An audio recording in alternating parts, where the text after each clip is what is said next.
Glória a Deus por isso. Deus nos trouxe aqui. Eu tenho a certeza que Deus quer fazer algo sobrenatural nas nossas vidas. Não porque eu vou pregar uma mensagem boa, bonita, agradável, mas porque é a palavra de Deus que está sendo pregada. E isso basta.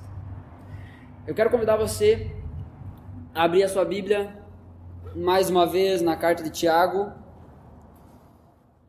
Vamos passar para o capítulo 2 da carta de Tiago.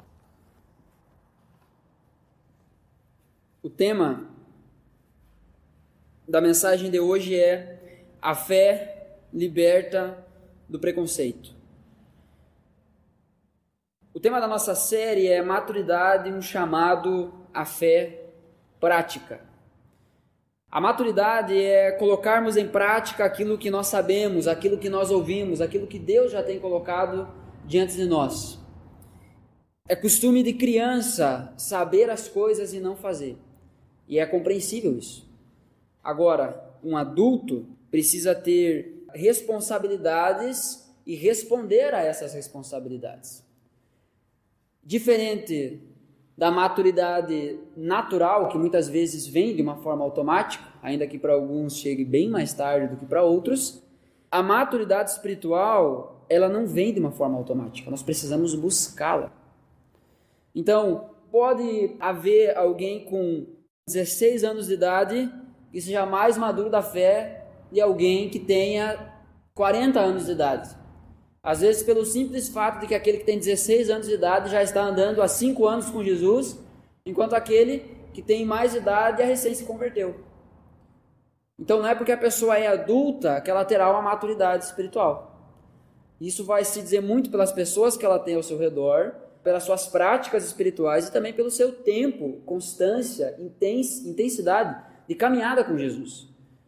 Então, a maturidade espiritual é algo que nós precisamos buscar, nos esforçar, correr atrás. E ela chega. Mas uma grande evidência da maturidade, a maturidade espiritual, é nós colocarmos em prática aquilo que a palavra nos ensina. Então é bem fácil, se você quiser olhar para a sua vida e dizer, bom, será que eu sou maduro espiritualmente? É só você olhar para a sua vida e pensar, eu estou colocando em prática aquilo que a Bíblia me ensina? Se sim, ok, como diz aquelas mães, não faz mais que obrigação, né? A nossa recompensa será no céu. E será uma boa recompensa, uma grande recompensa. Agora, nós precisamos sempre crescer. Não atingiremos o ápice, não completaremos a nossa caminhada aqui nessa vida. Eu brinco sempre que a formatura é no céu.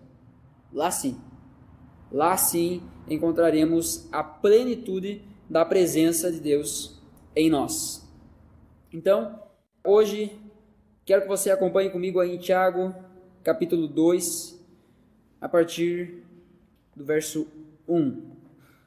Meus irmãos, como podem afirmar que têm fé em nosso glorioso Senhor Jesus Cristo se mostram favorecimento a algumas pessoas? Se, por exemplo, alguém chegar a uma de suas reuniões vestido com roupas elegantes e usando joias caras, e também entrar um pobre com roupas sujas, e vocês derem atenção ao que está bem vestido, dizendo-lhe, sente-se aqui, neste lugar especial. Mas disserem ao pobre, fiquem em pé ali, ou sente-se aqui no chão. Essa discriminação não mostrará que agem como juízes guiados por motivos perversos? Versículo 5. Ouçam, meus amados irmãos, não foi Deus que escolheu os pobres desse mundo para serem ricos na fé? Não são eles os herdeiros do reino prometido àqueles que o amam? Mas vocês desprezam os pobres. Não são os ricos que oprimem vocês e os arrastam aos tribunais? Não são eles que difamam aquele cujo nome honroso vocês carregam? Sem dúvida, vocês fazem bem quando obedecem à lei do reino, conforme dizem as Escrituras. Ame o seu próximo como a si mesmo. Mas se mostram favorecimento a algumas pessoas, cometem pecado e são culpados de transgredir a lei. Eu quero, essa noite, mais uma vez, então, simplesmente expor o texto bíblico, aquilo que o texto está pregando a nós. Quero lembrar apenas que nós estamos dando sequência aqui no livro de Tiago, então nós seguiremos sistematicamente até o fim do capítulo 5 de Tiago, ainda terá aí alguns sermões. Então, se algo parecer que é direto para você, provavelmente é porque é direto para você. Mas não porque eu quis fazer isso. É porque hoje é capítulo 2, versículo 1 até o versículo 9. E Deus trouxe você aqui hoje. Então, pensando nas mensagens aí anteriores, nós devemos nos submeter humildemente à palavra de Deus que é implantada em nós. Primeiro ponto que eu quero considerar com você essa noite, então do versículo 1 até o versículo 4. A fé não favorece um tipo de pessoa. Sabe, nós temos muitas vezes, em muitas igrejas, essa ideia de que algum tipo de pessoa é mais merecedora ou é mais digna do amor de Deus. E isso não é verdade. À luz das Escrituras, nós vamos perceber que todos pecaram. Todos pecaram e estão destituídos da glória de Deus. Todos pecaram e não alcançaram o padrão da glória de Deus. Numa tradução livre, a gente poderia dizer que pelos nossos pecados nós fomos separados de Deus. E estamos perdidos por causa disso. Romanos 6, 23 vai falar que o salário do pecado é a morte. Ou seja, você trabalha o mês inteiro para no final do mês você ganhar o seu salário. Da mesma forma que uma vida de pecado, o final dela vai ser a morte. O salário do pecado é a morte. A morte espiritual, a separação eterna de Deus. O versículo continua dizendo que, mas o dom gratuito de Deus é a vida eterna. Ou seja, em Jesus nós temos esse presente, dado a nós de uma forma gratuita. É pela graça. Nós precisamos crer nisso. Crer que não é por algo que nós fizemos, realizamos, mas é porque Deus nos ama. É muito importante que em determinado ponto das nossas vidas nós cheguemos à conclusão de que somos imerecedores. E que se somos um tipo de pessoa, é o tipo de pessoa que não merece nada. Todos nós, sem exceção. Todos nós. A fé, ela não favorece um tipo de pessoa. E quando eu digo isso, eu estou querendo dizer no sentido humano, a nossa avaliação. Muitas vezes nós temos a tendência de olhar para certas pessoas e dizer, não, aquele ali é mais abençoado. Aquele ali tem mais acesso a Deus. É interessante perceber que João, o discípulo, ficou conhecido como o discípulo amado. Ele se reconhece, ele se apresenta como o discípulo amado. Jesus nunca disse que ele era o amado. Jesus nunca disse que ele era o mais amado. Claro, nós vemos de uma forma clara nas Escrituras, Pedro, Tiago e João eram os mais próximos de Jesus.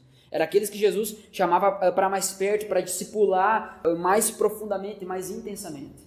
São os que posteriormente se tornam pilares da igreja primitiva. Você vai encontrar esse relato em Atos. Só que não é que Jesus derramava mais amor sobre a vida de João. Mas João entendeu o quanto era amado por Deus, mesmo sem merecer. Aquele episódio onde a Escritura nos fala que João reclina a sua cabeça no peito de Jesus. Não é que Jesus chama João e diz assim, João, vem aqui, se escora aqui no meu ombro. João entendia que tinha liberdade para fazer isso, porque era amado pelo seu Senhor. Da mesma forma como nós nos abraçamos aqui. É essa afeição.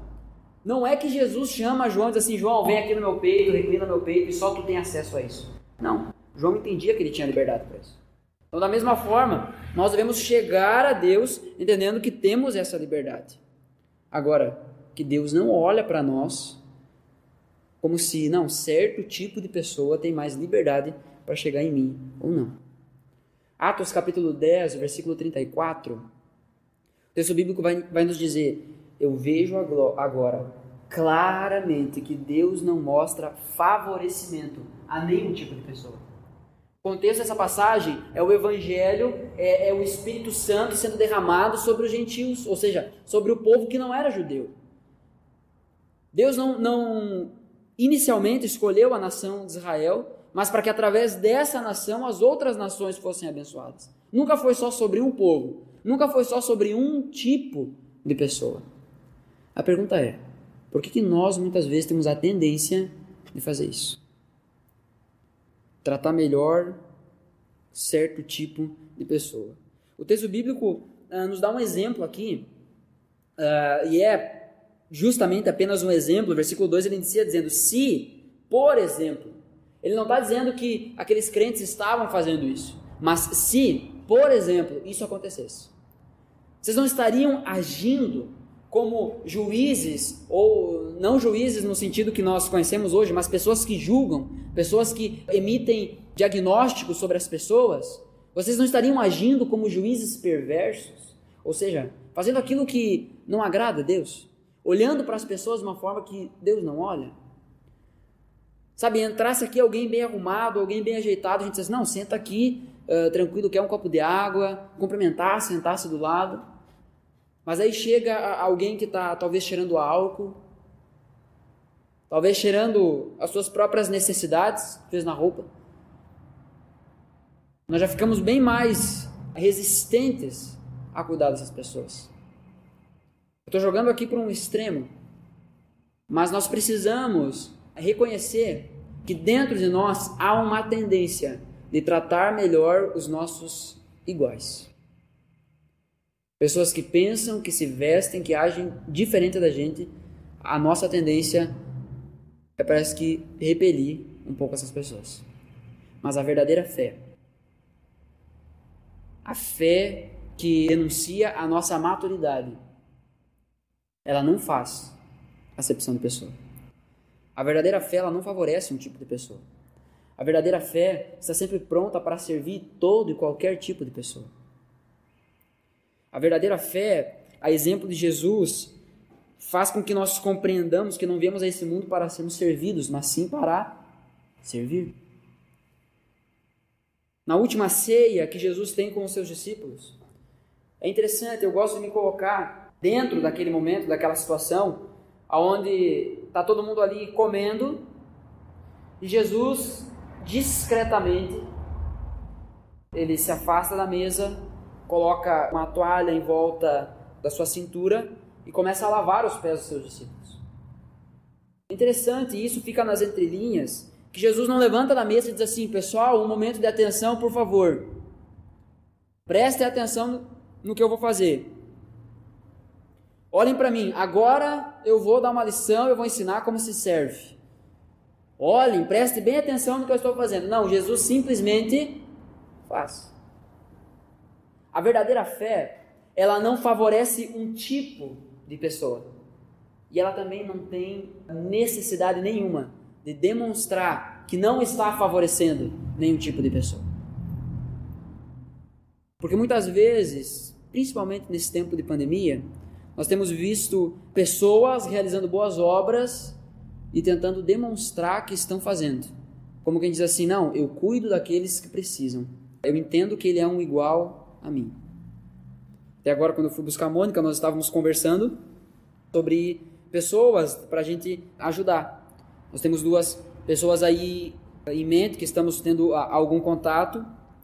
Essa semana a ideia é ir visitar essas 2 casas. Se você tiver alguém, se você conhecer alguém, avisa, fala. Não atrasa as pessoas, faz parte do papel da igreja. Se alguém aqui porventura estiver passando algum tipo de necessidade, procura, fala. Igreja é isso. Nós somos família. Agora, nós não podemos favorecer um tipo de pessoa. Não é isso que a verdadeira fé ensina. Fazer isso seria como se estivéssemos sendo guiados por motivos perversos.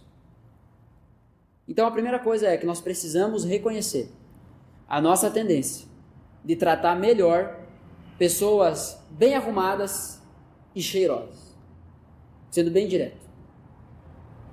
E nós precisamos nos libertar disso. Se eu tenho liberdade para abraçar alguém que cheira bem, a verdadeira fé vai fazer com que, com a mesma paixão, eu abrace aquele que cheira mal.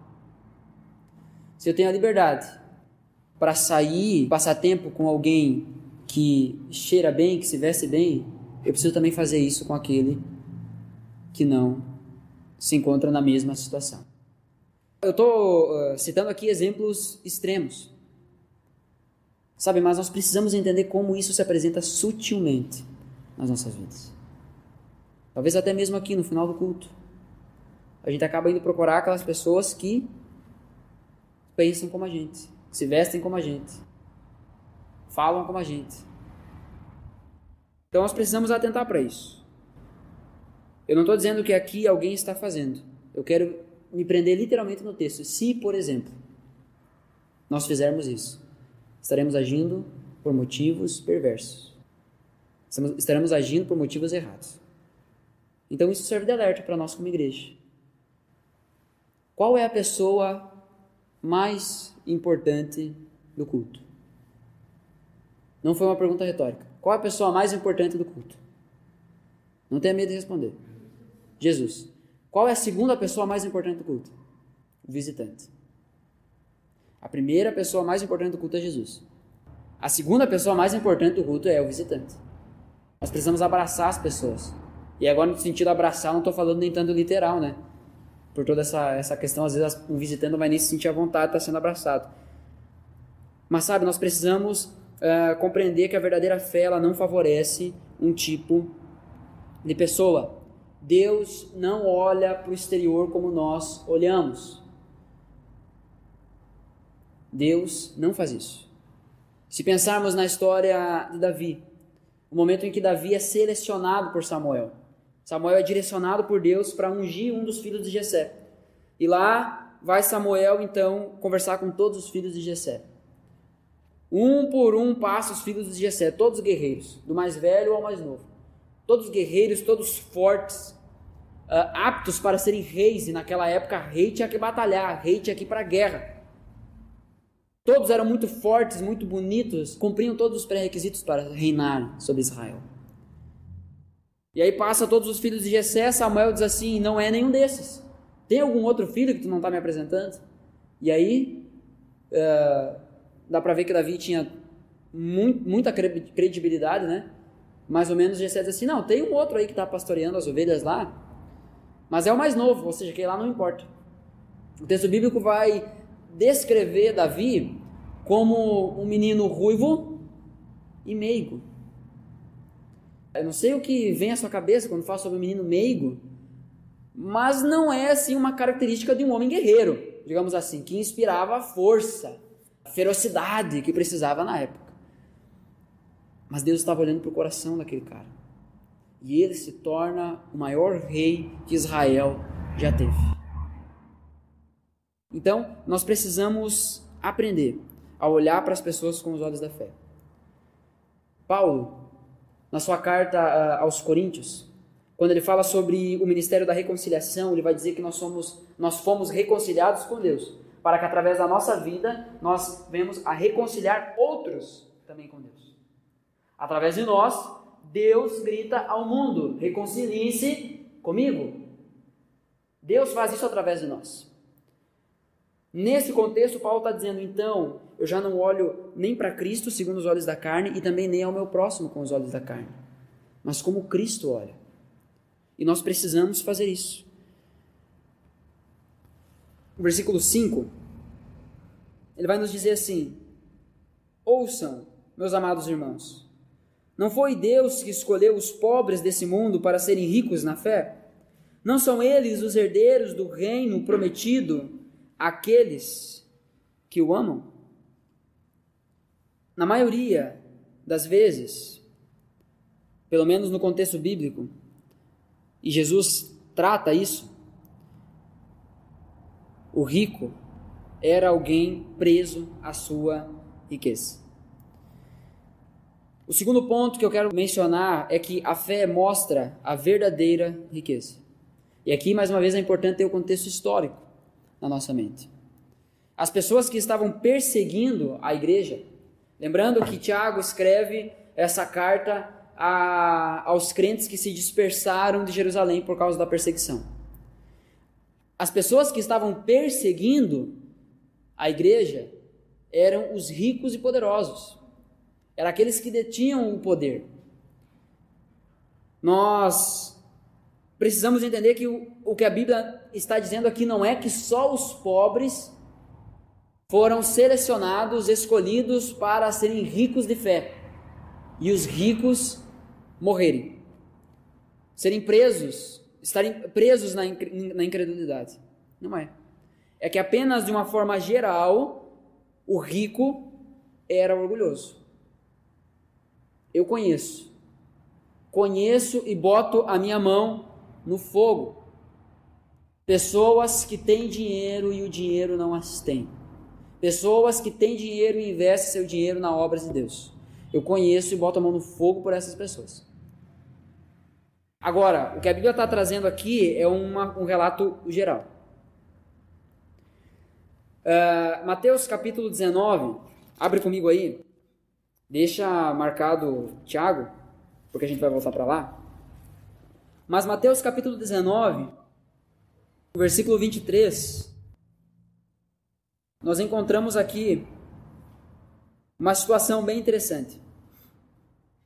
Nos versículos anteriores, mostra, o texto bíblico nos diz que um homem rico se aproxima de Jesus.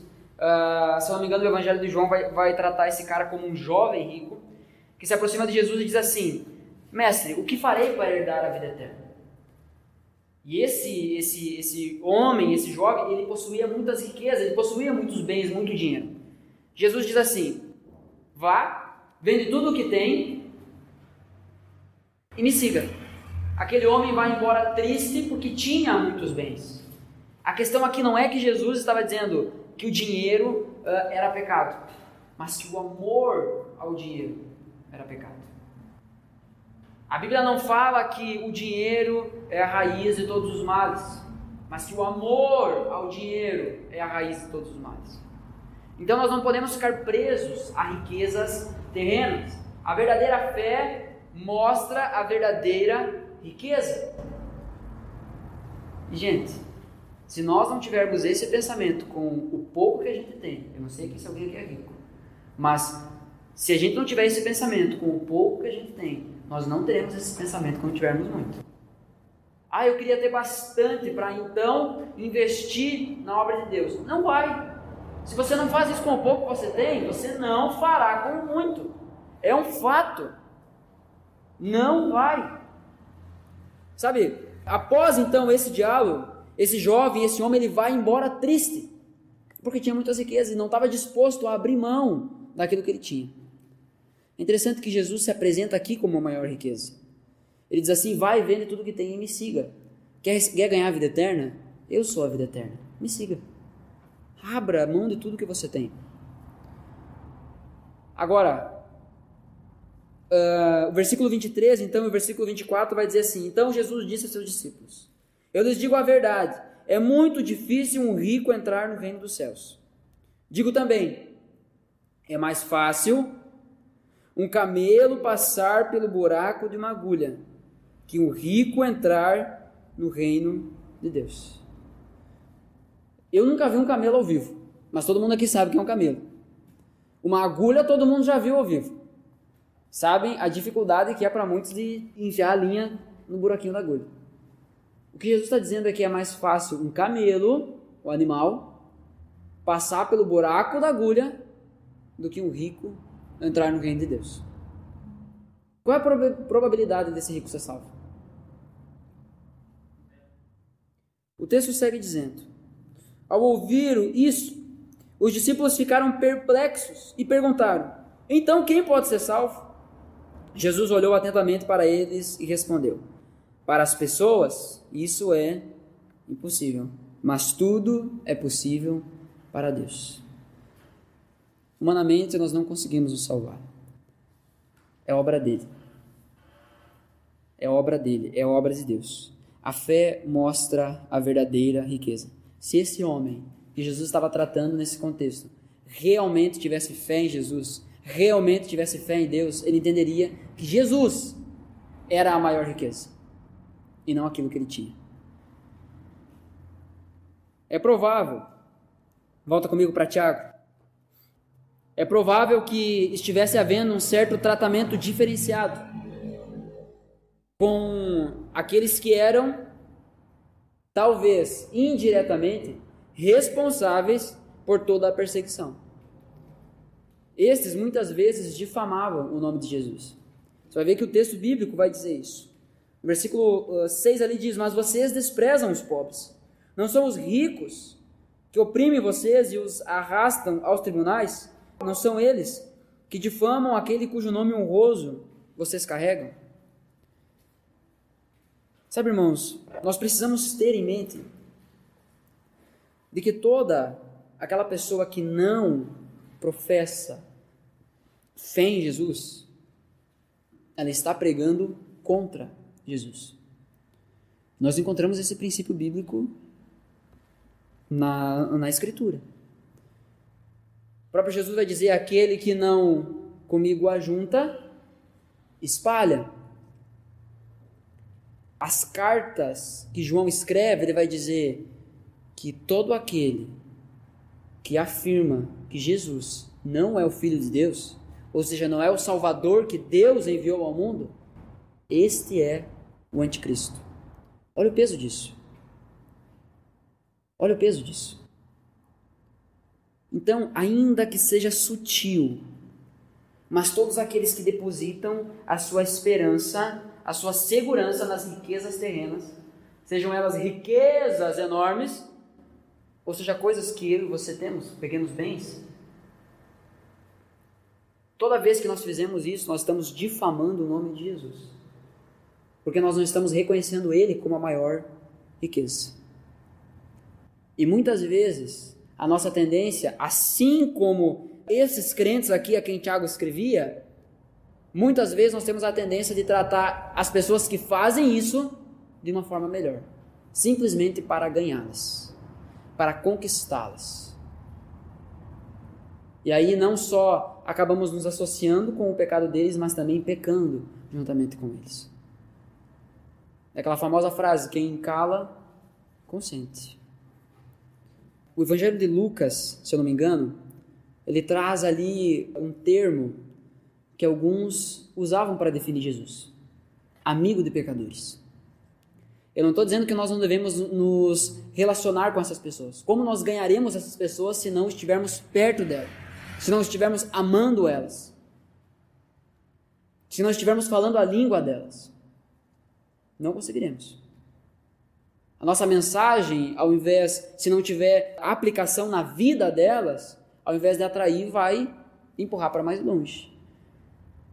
Jesus comia com os pecadores declarados da época, com aqueles que negavam a lei de Deus da época.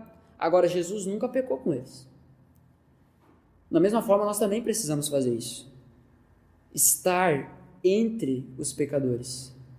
Não ser igual a eles, mas ser a diferença. O chamado da igreja é justamente esse. Não é ser popular, é ser fiel. Essa é uma frase, um princípio que o Hernando Dias Lopes traz e eu gosto muito. O chamado da igreja não é um chamado para ser popular, mas para ser fiel.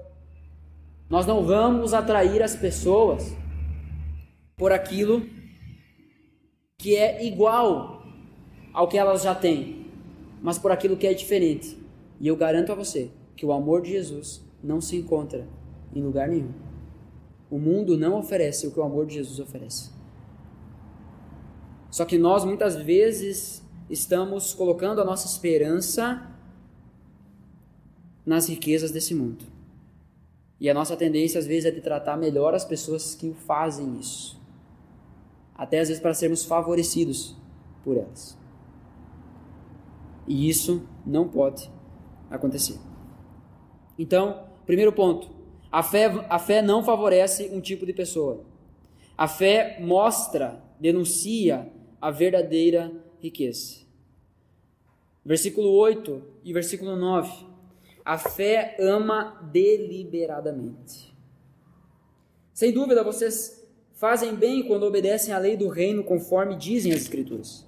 Ame seu próximo como a si mesmo. Mas se mostram favorecimento, algumas pessoas cometem pecado e são culpados de transgredir a lei. O versículo 12 de Mateus 7, abra comigo lá, por favor. Evangelho de Mateus, capítulo 7, versículo 12. Essa é a chamada regra de ouro. Mateus 7, versículo 12.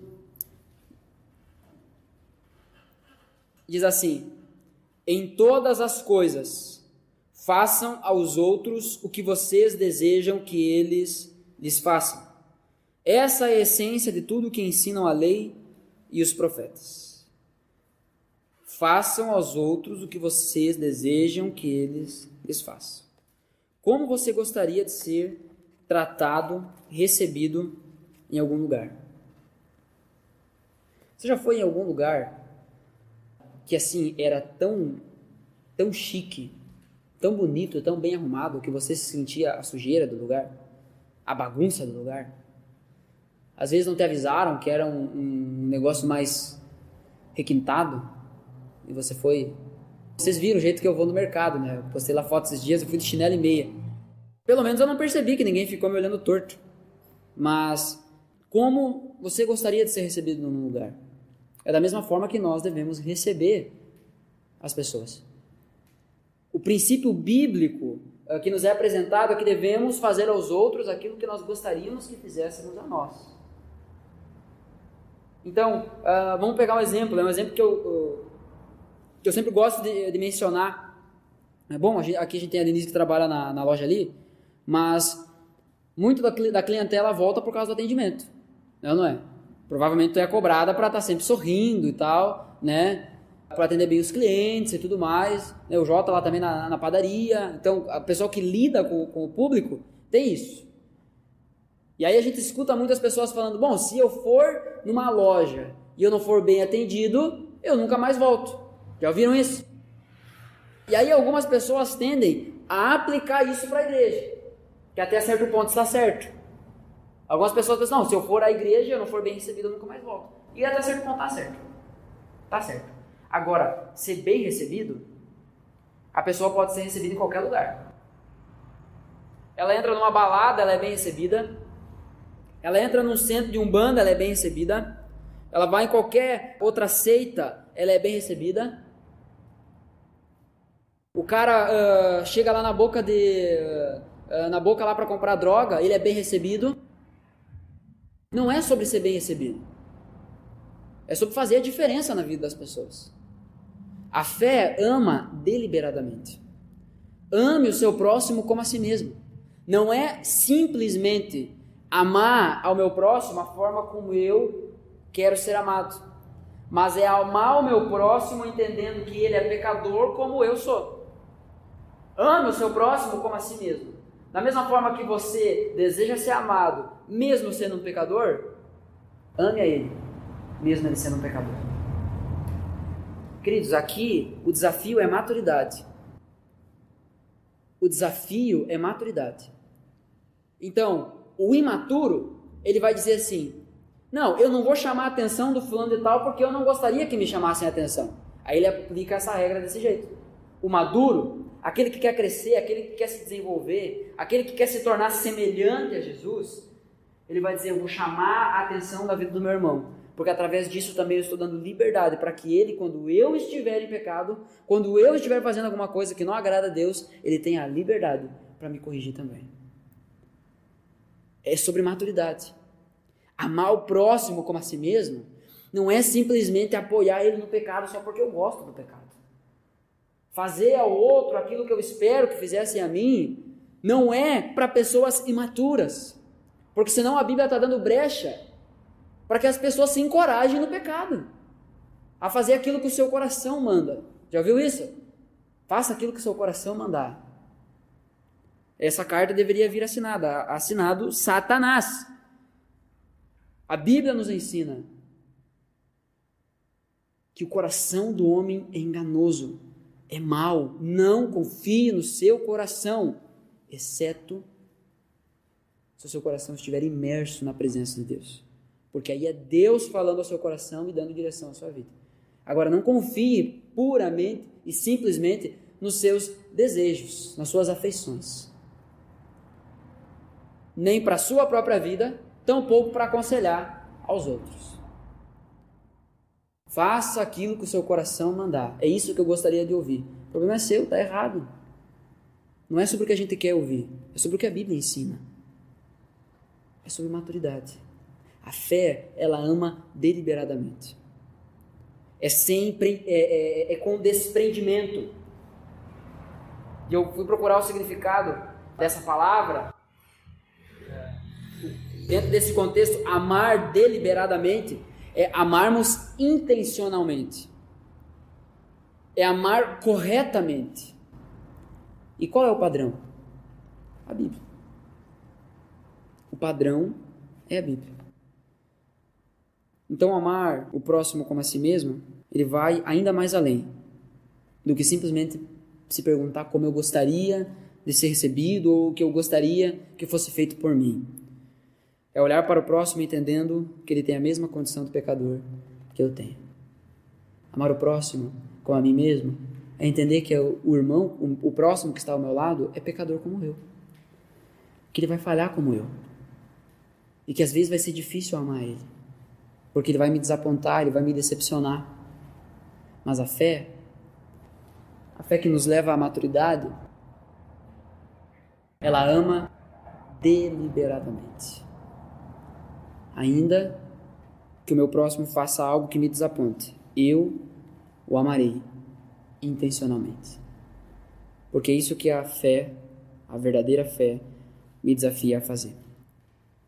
O versículo 9 de Tiago 2 diz então: mas se mostram favorecimento a algumas pessoas, cometem pecado e são culpados de transgredir a lei. Não pecar contra Deus precisa ser uma busca intencional, deliberada. Amar o próximo como a si mesmo é nós não fazermos distinção, acepção de pessoas, mas é nós intencionalmente amar a elas. Essa é a prova da nossa fé. É interessante ver no Antigo Testamento que muitas vezes a gente tem a ideia de que o amor de Deus não estava muito presente no Antigo Testamento, mas é interessante perceber que a lei que Deus dá ao povo não era só a lei divina, mas também era a lei civil, era a constituição do povo. Deus fala ao povo que eles deveriam tratar o estrangeiro, o forasteiro, da mesma forma como tratasse alguém do povo. Os viajantes que estavam passando pelas suas terras, eles deveriam acolher, cuidar, dar comida, dar suprimento, para que eles prosseguissem na viagem. Você acha que isso iria passar despercebido para aquele povo estrangeiro que não conhecia Deus? Não era comum aquilo acontecer. Da mesma forma como hoje não é comum o amor verdadeiro.